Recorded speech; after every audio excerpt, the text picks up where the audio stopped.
The moment Alexander Reed's eyes met those of the small boy across the crowded mall, time seemed to freeze. "Dad," the child called out, his voice cutting through the ambient noise like a knife through butter. In that single word, Alexander's carefully constructed world began to crumble. How could this be Thomas, his son who had vanished without a trace 5 years ago? If you've ever wondered about the true power of fate and second chances, this story will touch your heart. Like and subscribe to our channel for more incredible true stories that remind us of the extraordinary connections that bind us together, even across years of separation. Alexander Reed was not a man accustomed to being caught off guard. As the CEO of Horizon Technologies, he had built his reputation on being perpetually prepared, ruthlessly efficient, and emotionally detached. The business world respected him, competitors feared him. But those who knew him before the tragedy, would hardly recognize the man he'd become. 5 years earlier, Alexander had everything: a thriving career, a beautiful home in the suburbs, and a perfect family consisting of his wife Eliza and their 4-year-old son Thomas. They were the portrait of success and happiness, their future seemingly mapped out with certainty. Until that rainy Tuesday in October when everything changed. The memory still haunted him. He had been on a business call, irritated by Thomas's excited chatter about Halloween costumes. "Not now, Thomas," he had snapped. "Daddy's working." Those were the last words he ever said to his son. Later that afternoon, Thomas disappeared from his preschool playground. Despite extensive searches, substantial rewards, and the best private investigators money could buy, Thomas Reed had simply vanished without a trace. The marriage couldn't survive the weight of their shared grief. 6 months after Thomas disappeared, Eliza left.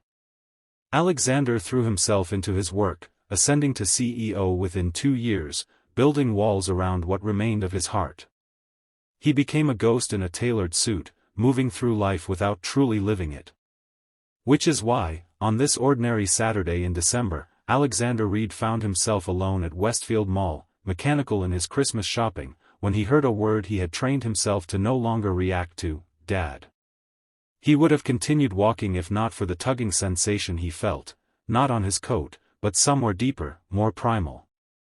Alexander turned slowly, his eyes settling on a thin boy with unruly dark hair and a dusting of freckles across his nose. Thomas's freckles. His heart slammed against his ribs. "I'm sorry," he managed to say, his voice uncharacteristically unsteady. "I think you've mistaken me for someone else." The boy, who appeared about 9 years old, tilted his head in confusion. "Dad, it's me. Thomas." Before Alexander could respond, a harried-looking woman approached, taking the boy's hand firmly. "I'm so sorry, sir. Charlie has an active imagination." She pulled the child away, whispering urgent reprimands. Alexander stood frozen, watching them disappear into the crowd. Charlie, not Thomas. Of course. Thomas would be 9 now, wouldn't he? The resemblance had been striking, but grief played tricks on the mind. He had learned that lesson many times over. Alexander continued his shopping, but the encounter had unsettled him deeply. He found himself following the direction where the woman and boy had gone, telling himself it was merely coincidence that he needed to visit that section of the mall. When he spotted them again near the food court, he maintained a careful distance, observing. The boy, Charlie, kept glancing back in his direction with an intensity that seemed beyond his years. After they finished their meal, Alexander watched the woman check her phone before speaking sharply to the boy. She walked toward the restrooms, pointing to a bench where Charlie should wait. The moment she disappeared, the boy was on his feet, racing directly toward Alexander with determination. "Please don't go," Charlie said, slightly out of breath. "I know you don't believe me." Alexander knelt down, bringing himself to the boy's level. "Listen, Charlie. Your mom is going to be worried." "She's not my mom," the boy interrupted, his voice dropping to a whisper. "They took me. A long time ago." A chill ran through Alexander's body. "What do you mean?" I'm Thomas. Thomas Alexander Reed. I was born on March 15. Mom called me her little lion because of that. You have a scar on your hand from when you tried to fix my bike and the chain slipped. We had a golden retriever named Edison who died when I was 3.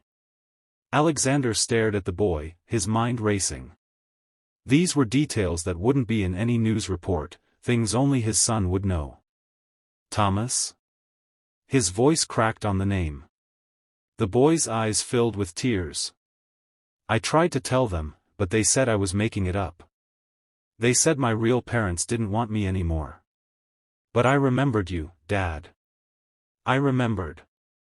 Before Alexander could respond, the woman returned, her face contorting with anger when she saw them together. Charlie.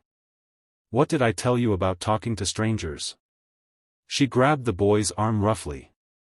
Ma'am, Alexander said, standing slowly, his CEO authority returning to his voice. I need to speak with you about this child.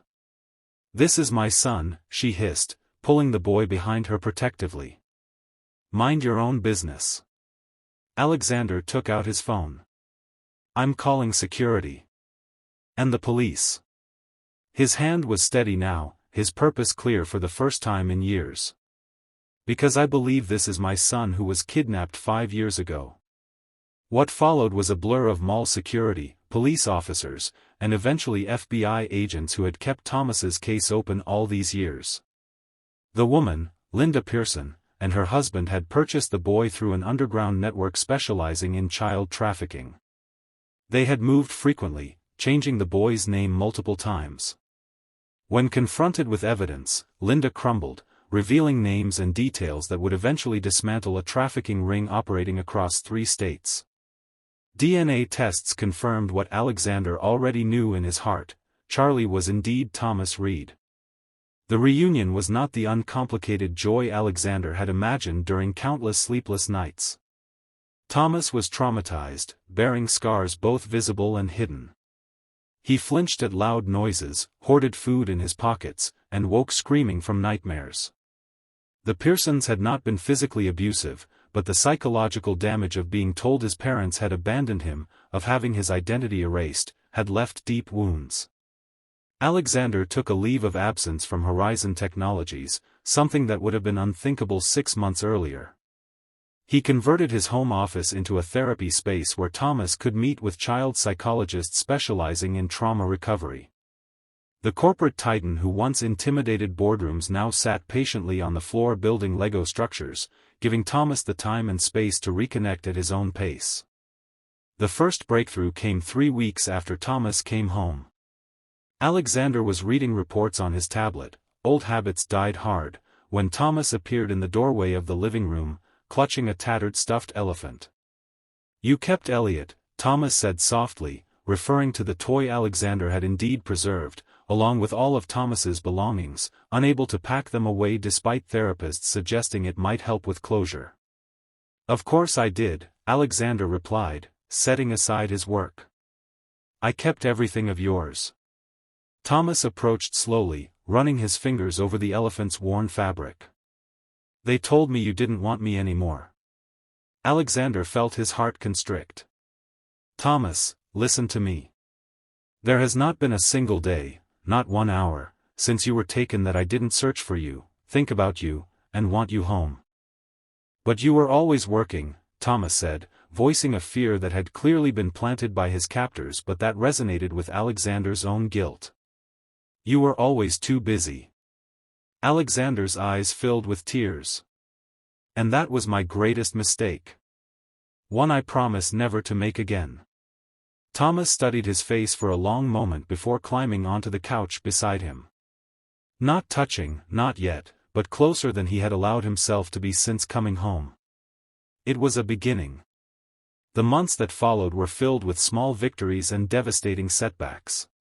Thomas would have days of progress followed by regressions where he would refuse to answer to his real name. Alexander learned patience he never knew he possessed. He also learned to ask for help, reaching out to support groups for parents of recovered missing children, allowing friends he had pushed away to re-enter his life. 6 months after Thomas's return, Alexander received a call that threatened to upend their fragile new reality. Eliza had heard the news about Thomas and wanted to see her son. Her call unleashed a torrent of conflicting emotions in Alexander: anger at her for leaving when he needed her most, fear that her presence would confuse Thomas, and beneath it all, a lingering love for the woman who had once been his partner in everything. When he told Thomas about his mother's call, the boy's reaction surprised him. "I remember her," Thomas said, his voice small but steady. "She used to sing to me at night. She smelled like vanilla." Alexander nodded, his throat tight. "She did. Is she coming to take me away?" "No," Alexander said firmly. "This is your home. But she loves you and wants to see you, if you're ready for that." Thomas considered this, his brow furrowing in the expression Alexander had come to recognize as his deep-thinking face. "I think I want to see her. But I want you to stay, too." The reunion between mother and son was tearful and tentative. Eliza had remarried, living 3 states away, a fact that brought Alexander a complicated relief. She would be part of Thomas's life, but at a distance that wouldn't threaten the stability he worked so hard to create. As the 1-year anniversary of Thomas's return approached, Alexander faced another decision. Horizon Technologies wanted him back. The acting CEO was stepping down, and the board had made it clear they wanted Alexander to return to his position. The old Alexander would have jumped at the opportunity without hesitation. The new Alexander hesitated. On a crisp autumn afternoon, he sat with Thomas on a bench in the park near their home, trying to find the words to discuss his potential return to work. "You're worried about going back to your company," Thomas said, surprising Alexander with his perception. "How did you know?" Thomas shrugged. "Your forehead gets wrinkly when you're thinking about work stuff." He picked at a loose thread on his jacket. "It's okay if you want to go back." Alexander studied his son's face. At 10, Thomas had grown taller, healthier, more confident. His therapist had recently reduced their sessions to once a month. The nightmares came less frequently. He had made friends at his new school. He was healing. "I would need to work long hours sometimes," Alexander said carefully. "I'd have to travel occasionally." Thomas nodded. "I know. But you'd come back, right? You'd always come back."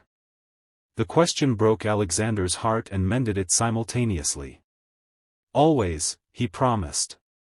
"And I was thinking, maybe I could change some things. Work from home more often. Delegate more. Be the kind of CEO who also makes it home for dinner most nights." "I'd like that," Thomas said, leaning slightly against Alexander's side. A gesture of trust that meant more than any corporate success ever could.